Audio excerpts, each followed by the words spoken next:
היי חברים, אני יכול להיות איתכם כנה לרגע? למה כל יוצרי התוכן הקטנים נראים כאילו הם כלום?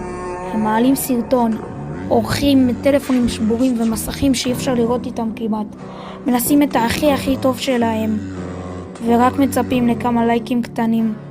הקהל קטן, הצפיות נמוכות, הם עדיין מצפים יום אחרי יום, ממשיכים לערוך, ממשיכים לעלות ועדיין לא מוערכים מספיק.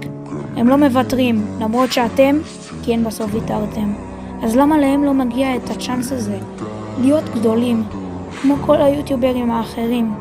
אז אם אתם רואים מישהו שהוא יוצר תוכן קטן, בבקשה, תפרגנו לו בלייק, תגיבו לו תגובה, תמשיך ככה. תפרגנו לו, תגידו לו, אתה יכול.